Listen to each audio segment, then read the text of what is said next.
What's up, gang? Welcome to The Greatness Machine. I'm your host, Darius Mirshahzadeh. I'm so pumped to have you here with me. Now listen, The Greatness Machine, we're about two things. Number one, people who are living their passions. And number two, those who are creating greatness in the world and doing both of these things despite the odds against them. Each episode, we're going to feature interviews with game changers, business leaders, telling us their origin stories, what made them tick, what got them to where they are now. Why? So it can help you step into your greatness within your life, your business, and your career. Occasionally, you might hear a few solo episodes from myself, moi, as I say, as I leverage my 20 years of entrepreneurship as a CEO and founder to help you grow and level up in your journey to scale your life and your business. So come be a fly on the wall, enjoy the conversation, and I'm stoked to have you here with me. What's up, everybody? Welcome to today's episode of The Greatness Machine. I'm your host, Darius Mirshahzadeh, and I'm flying solo, my friends. And today, I'm going to be talking a little more Stoicism. I like talking Stoicism on Fridays, but it was funny. I was like looking up things I wanted to talk about, and I Googled this article, and it was the Stoic Path to Inner Peace and Self-Mastery. And I was reading through it, and it says one of the fundamental Stoic exercises that has helped me immensely is the concept of Premeditatio Malorum. And what this means is it's the premeditation of potential negative events or misfortunes. So instead of living in anxious dread, we proactively visualize and come to terms with all the ways things could go wrong. So it's interesting. I was thinking about that. I was like, I'm a person that kind of tends to worry about things going wrong and then obsessing about them and having this like anxious dread, right? And I have a good friend, Anton Haramis, my Greek brother, who likes to, he calls this one of my dysfunctions. So I don't like that word because it kind of, I guess it kind of denotes a negative, right? And the reality is I'm just trying to, make sure positive things happen in my life. But when things are not in your control, there's not a lot of value in having those worries or concerns, right? There's not a lot of value in obsessing about these negative things that you can't control. So it's interesting. I was thinking about that. It's like Premeditatio Malorum, right? And it's the premeditation of potential negative events or misfortunes. And as I was thinking about that, I thought of this thing that happened to me. This is probably like 10 years ago. I had this really gnarly thing happening in my business. I've talked about this in the past, but I haven't really talked about some of the work that I did. And I was advising a CEO who's a good friend of mine, whose name shall remain nameless. But I've been advising him for a few years, probably almost 5 years now. And he has a really successful business, and he had something kind of major happen.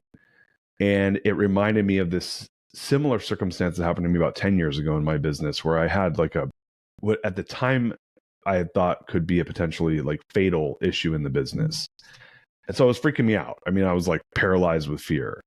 And I was worried about every single possible thing that could go wrong. And it was like almost like not even, what's the word I'm looking for? Like sensible or logical, right? I was literally going to the farthest extremes. And I will tell you this, like 10 years ago, I was 36 years old. I was a lot less resourced than I am today with dealing with stress. I had just come out of, the great financial crisis a few years earlier. I had a business that I was traumatized by. If you say like the worst possible thing happened, it was kind of like the worst possible thing happened in that business. So I had gotten, essentially like conditioned to expecting the worst. And, you compound that with my own just natural psychology and life story. And it's like, it's a soup for like, it's a perfect stew of anxiety. And I was anxious. I was so anxious. I was paralyzed. I couldn't use my superpowers in my work. I was sitting at my desk just worried about things that were out of my control. And I was freaking out. And then my business partner, Ali, at the time came into my office, and I had him, he helped me out a little bit, and we kind of untangled the thoughts that were going on in my brain and got me back to some sort of like status of normalcy. And for me, like being, what I've at least found, and maybe you might relate to this as a listener, if I'm in any state of stress, like major stress, even minor stress, but like major stress, like my creativity goes to zero, like literally zero. And for me, being someone who considers myself a hardcore creative, and B, an ideator, just coming up with all these cool ideas and thinking through and strategizing, like if I turn off that part of my brain, that's like not good. It's not great. It's really not good for my business because it doesn't solve the problems. And I'm just not like, I'm not working at the top of my license. I'm not doing what I'm meant to be doing here. And so I was sitting there like working at the bottom of my license, not being creative, worried about things that were outside of my control, and not really being productive. It was just like like paralysis from fear. And so, I started working with this cognitive behavioral therapist, Matt May, and I've talked about him a little bit before in the past. And I want to share an exercise he took me through that I was reminded of this morning when I read this passage about premeditatio malorum, the premeditation of potential negative effects or misfortunes. And so, I went to his office and we did a lot of different practices, but one of the practices we did, I'm going to call the and then practice. The practice. So the and then. And what we essentially did was we started with the problem.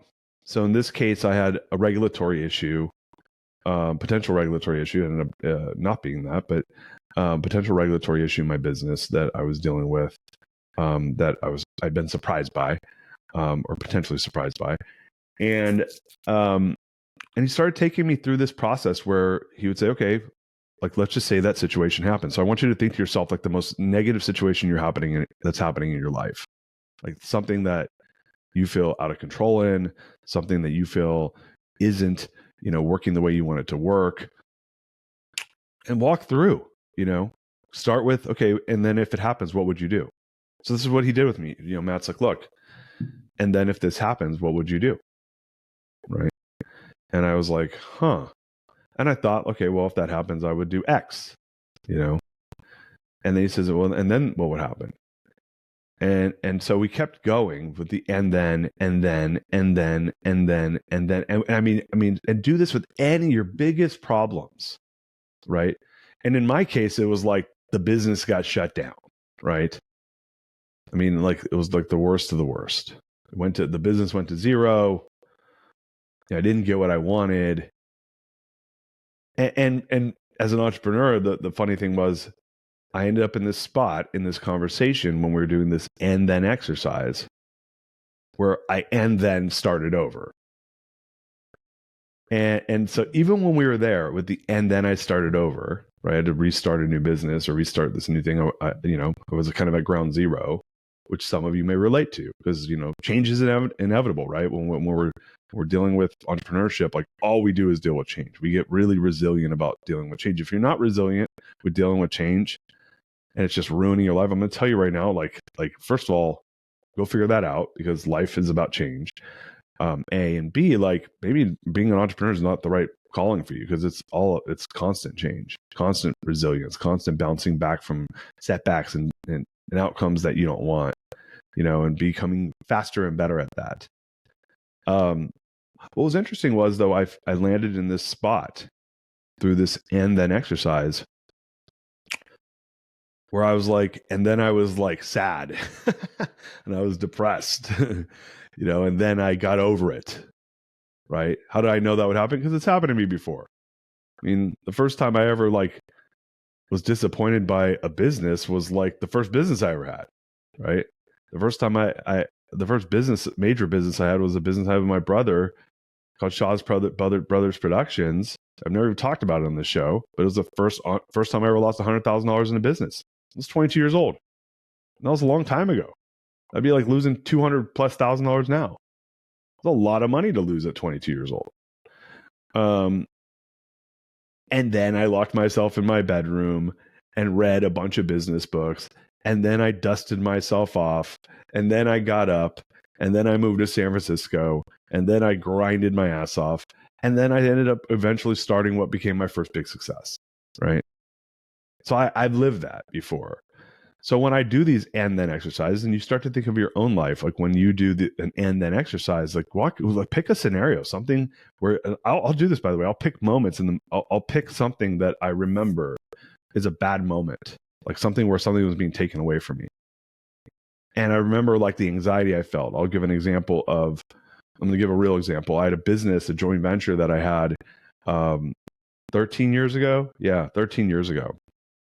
And it was a business that, now again, this is 2 years before this other thing that I'm talking about earlier in the show.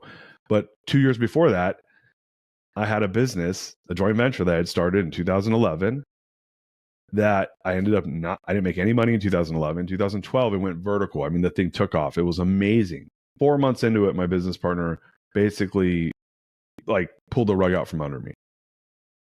And I remember I was sitting on a plane going to Seattle with my wife for her birthday. It was April 28th, like 2012, not even, 13 years ago, less than 13 years ago. And I remember I was like swirling. I was worried sick. I was like, oh my God, what's going to happen? I can't believe this is happening. And I just got into it with my business partner, and it was brutal. And it took another, call it 4 or 5 months.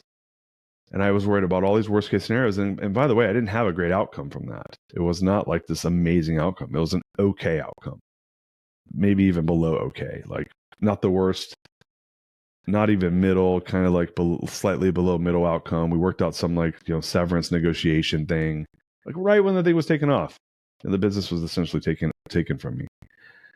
And I went out, and it took me almost a year and a half, 2 years from there till my next thing took off. But my next thing that took off has been my biggest success to date. And so it's funny when I look back at those moments, and I've had a few of them where I remember being in this bleak moment where I'm like, oh my God, this is the worst. I can't believe this is happening right now. When I end that, and then I, take me through the journey of despair, right, and misfortune, I always end up kind of at the bottom, like dusting myself off, standing back up, and trying again. And from those moments have come my most largest, without question, successes. I mean, these massive successes have come out of that. And at the time I didn't see that, but it was funny when I did this and then moment, that's kind of where I landed. I was like, well, yeah, then I'm just going to end up like dusting myself off and building my next thing and starting over if I have to, right? And I think life is about this series of starting overs, right? We start over and we and then and we learn from those mistakes. We learn more about what we need. We kind of minimize our opportunity for making the next error, right? We kind of like sharpen up our model, and then we get back out there and we do it again. And I think that's really the journey of life, right? That's really this opportunity to, challenge ourselves. Right? This year for 2025, my theme for the year is challenge. As I say this right now, I'm dealing with challenge, right? And I'm not going to get into it, but I'm dealing with challenge in what I'm working on and doing, but I'm more resourced than ever, right? So going back to my story with my friend, kind of this CEO that I advise, I had him and then it. He and then, and he's dealing with something that's very, very hardcore. And he kind of ended up in the same spot I did, which is like, and then he starts over and dusts himself off, learns from his mistakes, and does it again, right?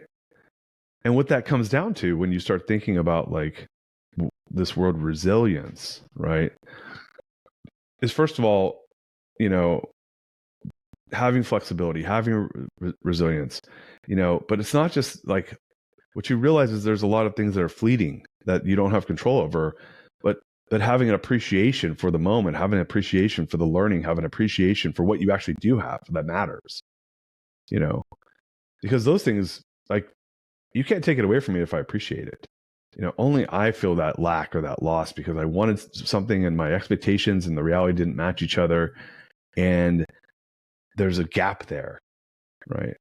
And that gap is where there's all this suffering, right? When our expectations and reality don't match and we are saddened by the gap is all where this like massive amount of suffering lives. So what I love about the Stoics is having this almost like being what's the word I'm looking for when you just are like not apathetic but really being in this mode of like hey, it's good either way, right? That I'm going to be okay if it happens. I'll be okay if it doesn't. Nothing's going to happen to me. It's, proactively I'm visualizing and coming to terms with the ways things could go wrong. And I'm not attached to the outcome, right? It's when we're attached to these outcomes of like, oh, it needs to be X. And if it's not there, I'm going to be so upset, right? That when X doesn't happen and I am upset, then I'm like, I wallow in that misery of being upset, right? So it's really interesting for me to think about this. What I love is that Stoicism really teaches us to distinguish between what's within our control and what lies outside of it, right? And there's so much suffering that stems from agonizing over things that we can't influence, right? The past, the future, other people's thoughts, other actions, right? And the Stoics, what I like about them is they recognize that this tendency is truly the root of unhappiness. And what they did is they devoted themselves to focusing on their efforts that they could control, right? Their judgments, their intentions, their actions at the present moment, right? You can control those things. I can't control what other people think or what they do. I can't. And, we all try, but I can't. And one of my big learnings over the last year is to really start to figure out, like, where am I willing to give up control? Right. And the funny thing is we probably don't really control anything when it's all said and done. Like this perception of control is a very human perception. But even playing the 3D game of life, like what controls am I willing to give up or not give up is something that I've been really like kind of like meditating on. Right. Because for me, we can self-impose by maybe trying to leverage situations to get more of what we want, but giving up control in the process, doing a perception of control, right? But what I love is the fact that I can control, as the Stoics say, my own judgments, my intentions, my actions in the present moment, my feelings, right? I decide how I feel. No one else decides. If you take something away from me and I don't care, then I'm good. It's when I care that that's gone and that person did this to me and I'm in this victim mode that I start to get, riled up and think about the past. And I'm telling you, I'm a C- student at every single thing I talk and teach. It's just having an awareness. And as my mentor, Rand Stegan, says, with awareness comes choice, and with choice comes freedom, right? And so, like, think to yourself right now, what is the one or two things that you're, agonizing over, or what are the things when you're thinking about the past and you're replaying the tape and who did you wrong, right? I want you to take that scenario as my friend did. By the way, when I took my I'll call him my student because he's really like, I'm an advisor to his company, but when I took my friend, he's my friend and I guess I'm his teacher in a lot of ways. When I took him through this process, which I've taken myself through many times, he ended up like, even at the worst of worst, the premeditation of the potential worst, he ended up fine, as we always do. Dusted himself off, went and rebuilt what's next. Every time, by the way, I land there,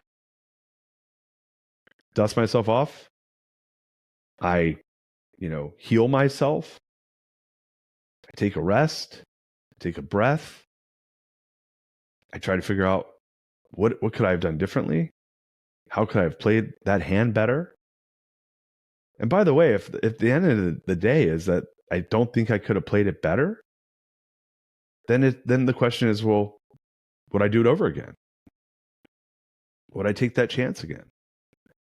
Even though I know that it might end in disappointment. And then that's just a question. If the answer is no, then I start to answer, well, why wouldn't I? What was wrong about that scenario that I didn't see? How could I do it differently next time? Right. And so just by virtue of the fact that I always land in that spot, that gives me a little bit of freedom to try harder, to go after what I want. Just because I'm okay with failing, right? As long as I'm doing it from a place of me being whole and standing up for myself and trying my hardest and not giving in, not quitting, right? I'm okay with that. But it's really funny. Like if you take yourself through that moment, like you'll end up there too, more than likely. And if you don't, then the question is, well, why not? Why are you? What don't you trust about yourself where you can't end up in a spot where you are allowing yourself to fail, right? And if you can't allow yourself to fail, then you're not going to be willing to take risk in life. And if you're not going to be willing to take risk in life, then what's the purpose of being here, right? There's a quote that I'm going to end with here that I love, which is "Fortune favors the bold." And I believe that that's really about taking risk, knowing that we may not get what we want, because that outcome on the other side is we're going to be better, stronger, bigger, more of a whole person of who we are, because we've lived that risk, taken on that challenge, went through that journey, came out the other side, and came out different. And when we do that, that's life. That's the journey of life. It's not about winning the trophy. The trophy is sugar high. It's who will I be on the other side of that I wasn't before I went in. And when we do that, that's the juice. That's the sweet juice of life. And even as I say it right now, I'm happy I'm reminding myself of that. So I hope that you appreciate this. And then your situations to the bitter end. Dust yourself off, stand up, move on to what's next, and be the best version of yourself. Fortune favors the bold. Until next time, everybody, peace out. We love you. You are listening to The Greatness Machine, and that's a wrap for today. Listen, if you love what you heard, subscribe to the show on whatever podcast platform that you're tuning in on, so that you don't miss any of our future episodes. We have tons of great people coming on, and we're stoked to have you here to enjoy it with us. Leave us a review. Tell us what you love most about this particular episode. We love getting the reviews. We love to see what you guys love most. And if this particular episode, made you think of someone who's leveling up in their business and in their life, print screen, share it with them. Leaders are the best givers. And after all, we're all here to support and grow with each other. And in case you want to see some of the fun behind the scenes shots or some of the things that we're doing, I'm actually writing about this in my weekly newsletter. Go to www.therealdarius.com and subscribe to my newsletter. We're talking about fun things like business and life and mindfulness and cryptocurrencies and gosh, I don't even know, everything and anything, but it's tons of fun stuff I write about. I try to get it out on a weekly basis. You can subscribe at www.therealdarius.com. And with that said, look, thank you guys so much. I appreciate you. I love you. Peace. We're out of here. See you guys on the next one. She's my lover.